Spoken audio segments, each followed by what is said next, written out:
Hello everyone, welcome to Son of Drop. Fall into poison. Last we left off, we saved the chick that was almost killed by orcas, and now we're in a staff office where we found a diary about all the crazy things that's been happening. And now I have to choose save Himeno or save Mari. I'm gonna go with Himeno because, yeah, like, Himeno's alive. I mean, I don't want to sound like a downer and say Mari's not alive. I mean, she could still be alive, but she also could be dead. So I'm gonna have to go with Himeno, because I already promised I would save her. That's right, I will save Himeno. I won't just say that she can probably be saved within this aquarium. I have to be determined. That girl had steeled herself because she had no doubts. She seemed strong. I'll move on. Saying this, I reached for the door of the staff room. Isn't going back bad? Because one door leads to something else, and if you go back, it goes somewhere else. That was after the first time we switched seats in 7th grade. Oh, it's a flashback.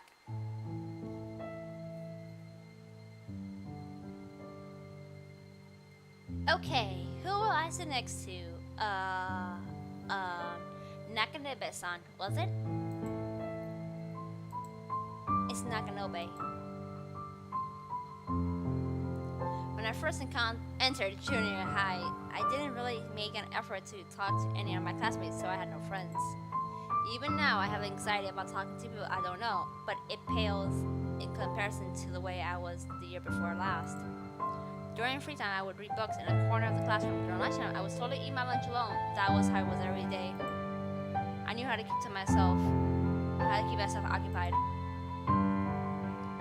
Aw, sorry. By the way, Nakanobe-san, do you have low blood pressure? No, not really. Well, I'm your neighbor now. Let's get to know each other. Himeno was the last one in the row closest to the window, and I was next to her.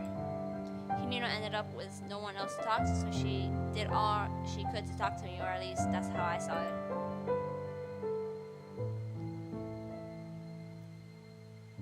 Ah, Mayu, your lunch is ground steak with cheese inside. I just love it. Let me have a little. Ah, my side dish. Okay, I'll give you the pork for my yakisoba bread, Mayu. No thanks. Jeez, quit being so picky, Mayu. Mayu? Yeah, Mayu. You're Mayumi-chan, right? So I thought I should call you Mayu. You remember my name? This exchange took place 2 days after our seats changed. I still hadn't opened my heart to Himeno. Undaunted by my curt manner, Himeno would do things like reach for a boxed lunch. Up to that point, I had never told her my first name, but Himeno called me Mayu. After that day, something changed. I would initiate conversation with Himeno, and even after last semester and the next seat change, Himeno would bring her lunch over and eat with me at my desk. Before I realized that Himeno and I had become friends. The first time Himeno and I ever argued was in the summer. Should we see a documentary or a horror movie? It was a trivial matter, but it was important to us. After that, Himeno and I fought numerous times, but we made up just as many. Every time it rains, the ground hardens. Himeno, I muttered to myself. Even with today's argument, we made up. There was nothing else more important than Tamagawa Himeno, my one and only best friend. My best friend. Yes, that's right. No matter what, I will protect her. I really do hope I save her.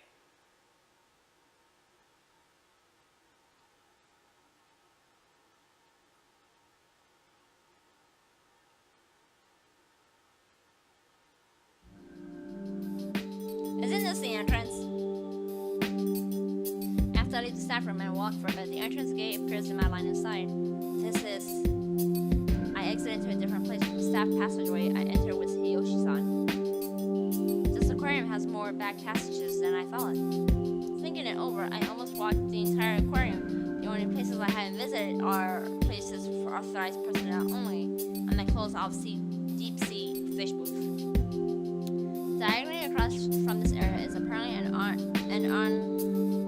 authorized personnel only space, the director's office, reachable by going behind the fish of the world booth. There's a map for authorized personalities hanging on the door to the staff room. If I head out from the tunnel tank, I can make something of a shortcut, but I'm still afraid of the flying cutlass fish. Going through the door will probably cause the state of things to change, but I can't handle things getting as bad as the tank breaking or something like that again. If that's the case, I'll have to go by the jellyfish booth. In that room, even if the glass is broken, I know I can deal with it. If I walk carefully, I won't fall. I can't just loaf around here.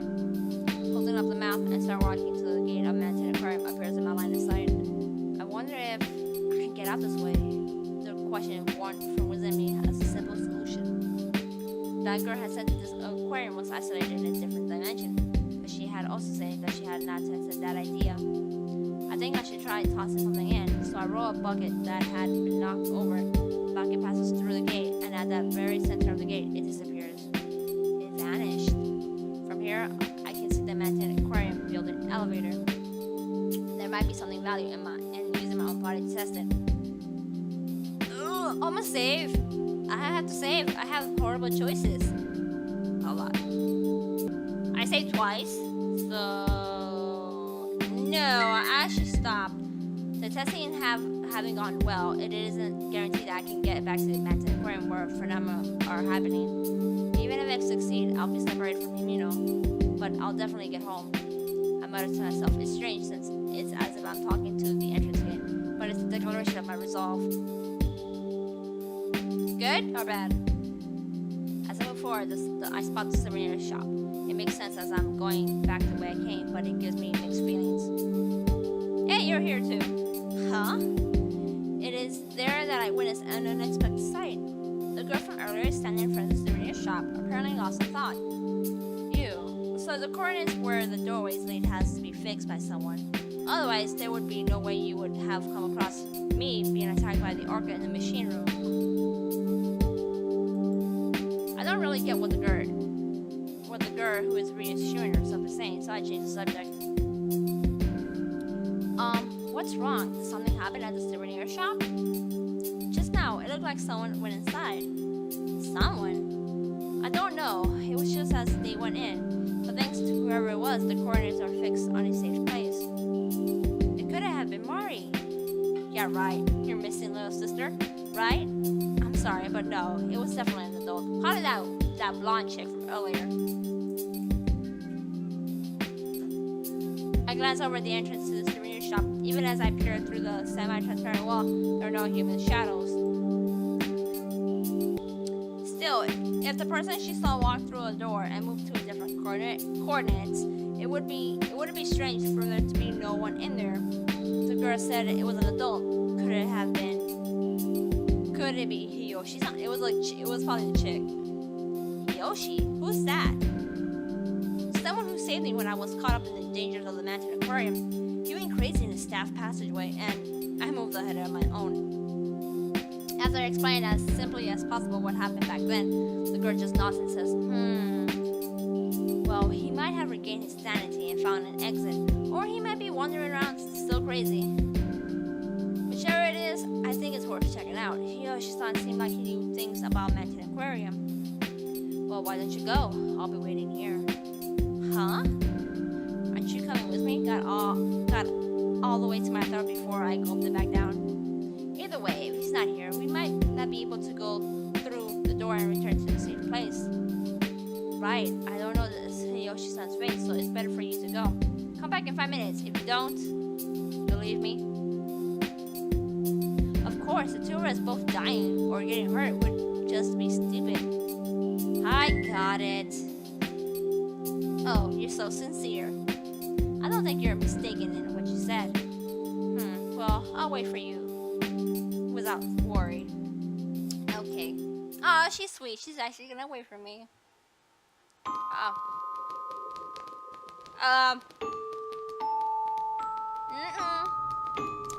Can I go back? Quietly, I open the door to the souvenir shop. Please, nothing better jump out at me. I swear to God. It was just the door. The door closes on its own. Not that I've had even tried to leave it open. Thinking back on it now, No matter what room I enter, the door always shuts on its own. The lights aren't on, but I can still see where I'm going by the light shining through the semi-transparent wall. The only thing I can't see is the scenery visible from the room seems to reflect the time distortion affecting this room as well. The fact that I've become used to strange things. These strange phenomena. It's a little weird even to me. The souvenir shop hasn't changed that much from how I remember it. Numerous shelves are arranged so that the purpose of each is visible. There are some for confection toys, stationaries, and stuffed animals. The keychains and cell phone straps are in a place that stands out. I'm so sorry if my words can come out right. I'm just scared something's gonna jump out at me. Since I can't find any calendars or magazines, I don't know how many years ago or from now this is. Inside the glass balls the shells are specimens of shrimp and jellyfish. Their price is high. Maybe this is the present. As one might expect, there is no sign of a shopkeeper. I walk the perimeter of the store in a semicircle. I study the room carefully but find nothing.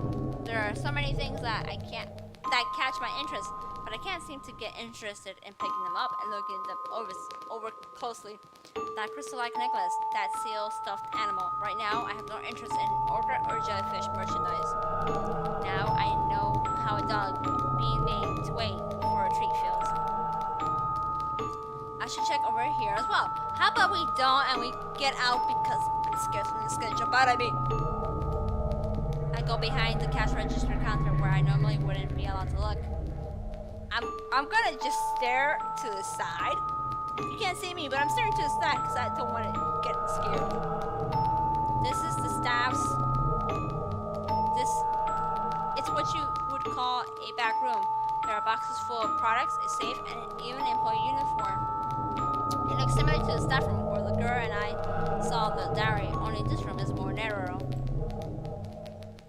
Inside the back room, I find a door. Since this is a place for bringing in merchandise, it makes sense that there would be a passageway connecting it to somewhere else. I reach out to see for myself, but it's locked. Thank God. No good, huh? As I turn back thinking that this has been fruitless, I find something. Oh God. A lanyard with an ID card.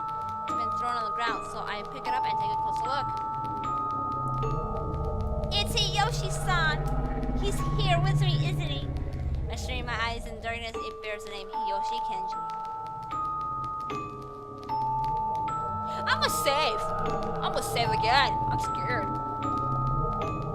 Okay. Hiyoshi-san. This is Hiyoshi-san's. It's the same as the employee ID card that Hiyoshi-san had before we entered the Manten Aquarium. There's no picture on it, so it's just words, but I remember it. The card is spotless. Unexpectedly, he's showing some priority. So Hiyoshi-san has been here. So does that mean that the one the girl thought was him? Could it be that he headed for somewhere else from this room, but he was able to lock the door? When I entered the souvenir shop, he was already on his way out, and I only came after he had locked the door. I had just missed him. You sure about that? You sure about that? I don't think there's anything else important here. I'll go back and tell that girl. Please, let me out. I say that as I realize it's almost been 5 minutes. I'm so glad this is a safe place. Oh, no it's not. As if in reaction to the fact that I'm leaving, the sound of a dull thunk echoes. Ah! No. Water? Oh.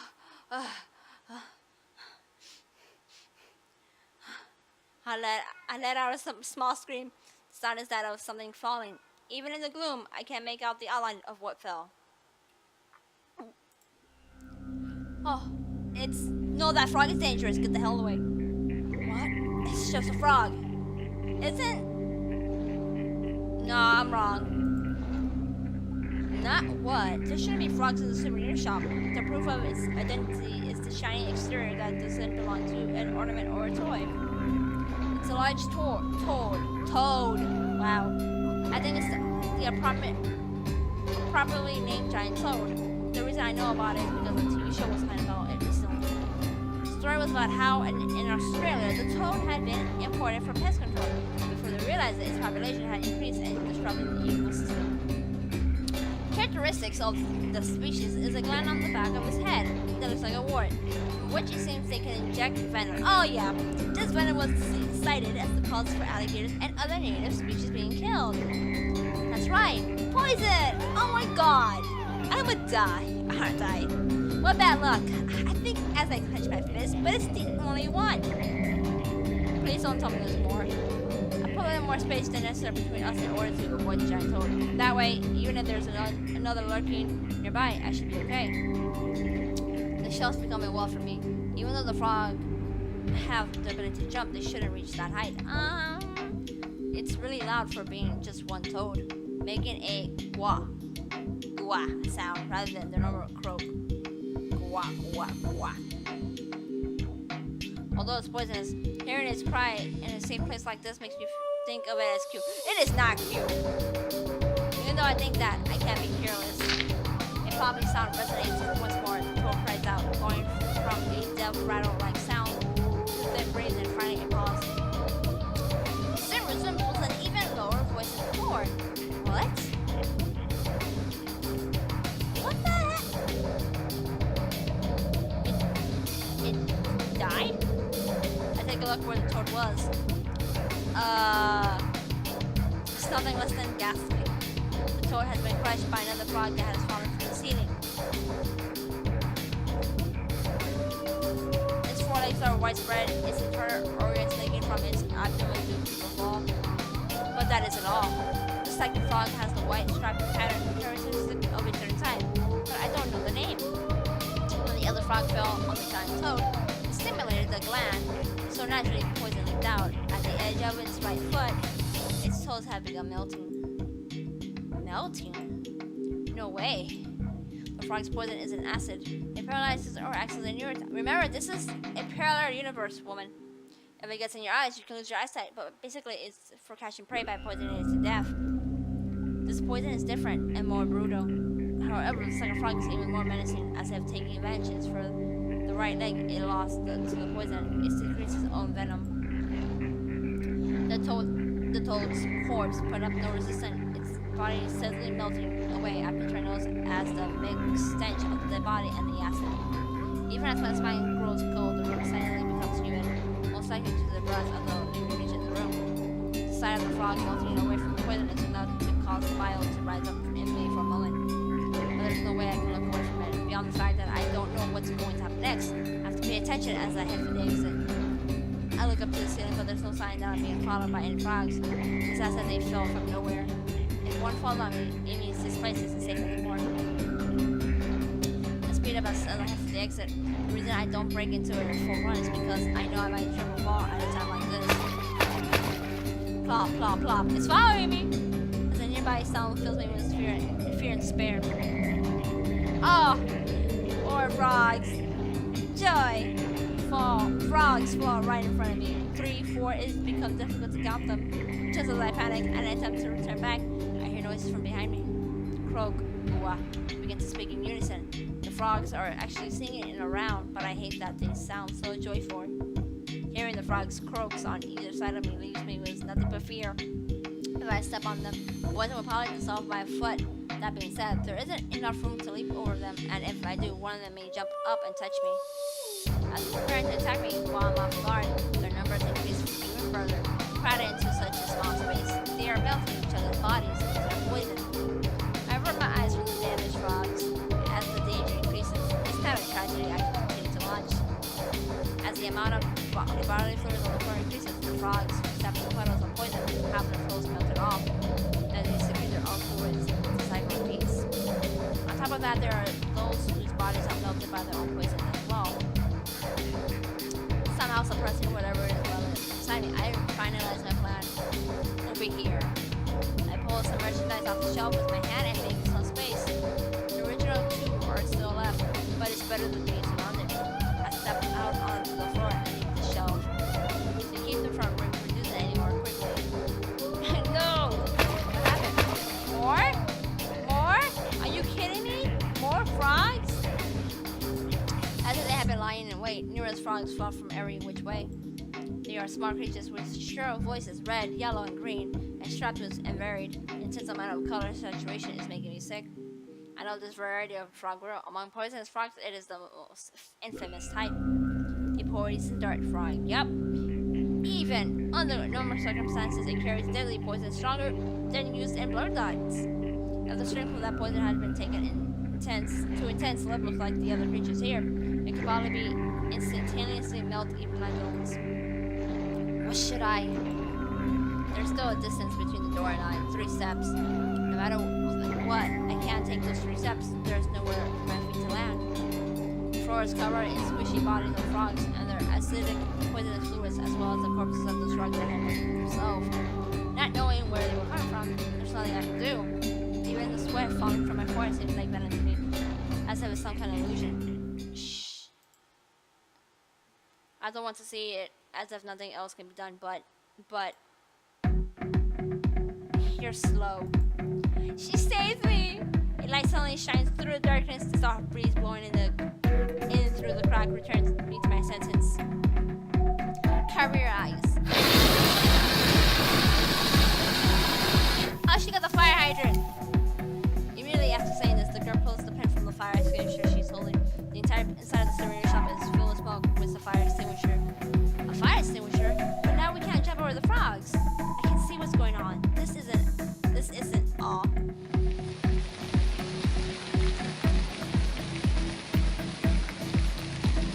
Almost distinct as the girl's words, the sprinklers activate. Large amount of water immediately sprays us, an amount greater than the strongest rain striking my body. Ugh. When I open my eyes, the girl reaches out with her hand with a firm expression. While the water's running, even if you get hit with a little venom, it will wash off, right off. Don't be afraid, just run for it. If you fall, you die. The floor is soaked. I might slip. After that moment, I felt her hand. You know I'm a save. Last time I ran straight through, I fell and I got poisoned and I died. I'm a save. Run straight through. Got it. Don't fall. I have no time for doubt. I ran for it through the rain from the sprinklers. I fell, didn't I? Ugh. I tried to run without looking at my feet. The sensation of squishing, slithering, continues. The liquid that gets scattered about with squirting around, washed up in the rain. 3 steps. That's just a moment. I made it! Yeah, I made it. Thank God she came back for me. Idiot. There's one last step. I stumbled. The girl grabs me with her extended hand and pulls me out. I collapse, but it's outside of the souvenir shop. The door is already closed. There are no frogs anywhere. Thank you. But it's already been more than 5 minutes, so why? As I catch my breath, I express my thanks to the girl. I just remembered that I owe you a debt. You were kind. You might have I might have misjudged you a bit. You didn't misjudge me. If you had hesitated any further, I would have closed the door. But you believed in me, right? That I could do it? You're going to drive me nuts, so stop it with that stuff. Expressionless.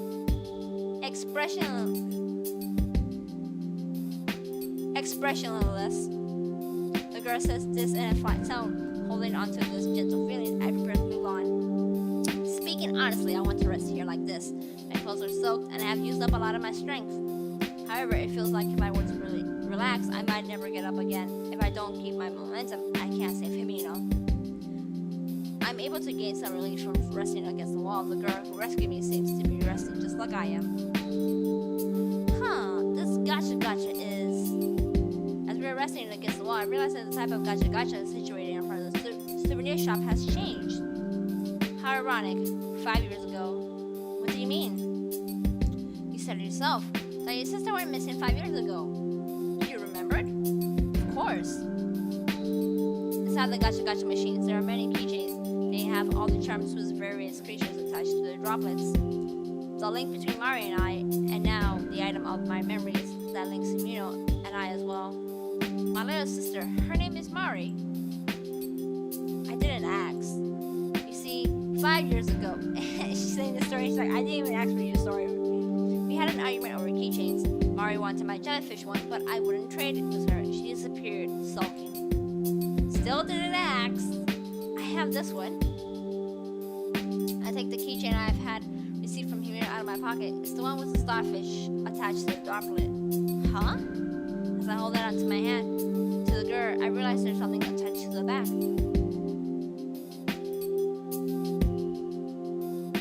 A picture printed on a sticker. It's a pretty old sticker at that. A small girl and a man embracing her. The two of them are smiling and seems to be having a lot of fun. The man who is wearing a suit and seems quite serious is probably her father. That's Mari!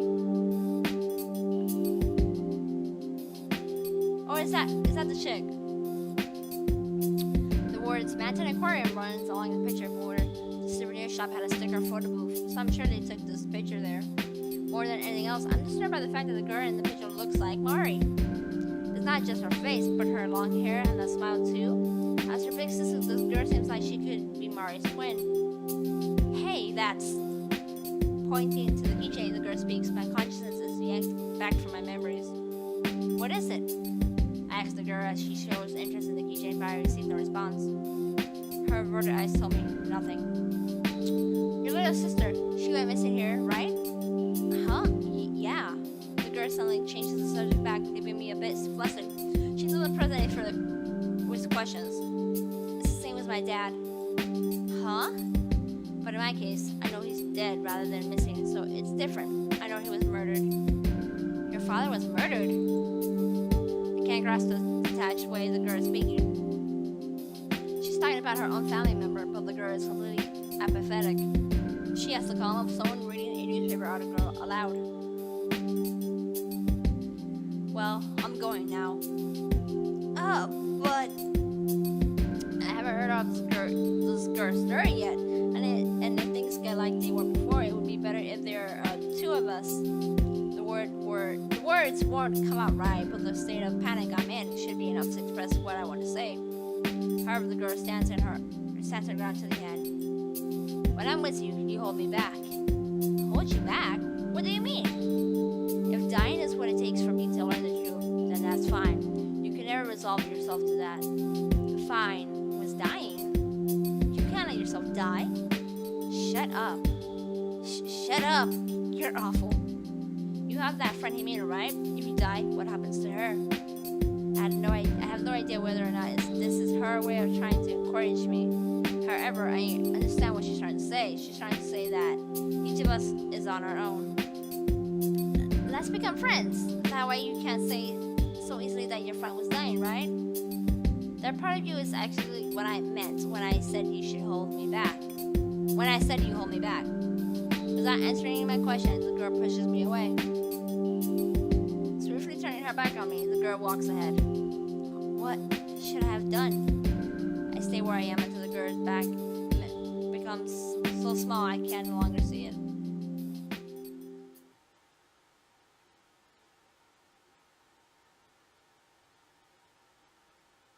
I pass in front of the souvenir shop, then I end up standing in front of the door to the jellyfish booth.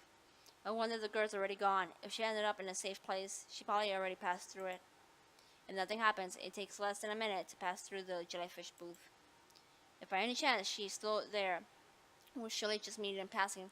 The girl's determined to take a different path than I. I wonder what will happen to me. I may return to a point before the tank glass ruptured, or I may end up in the jellyfish booth sometime after the tank glass ruptured. I'll never know if I don't try going in.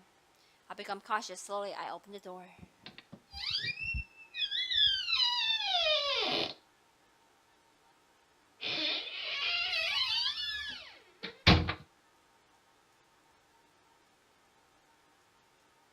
Huh? At that moment, the air becomes shaky.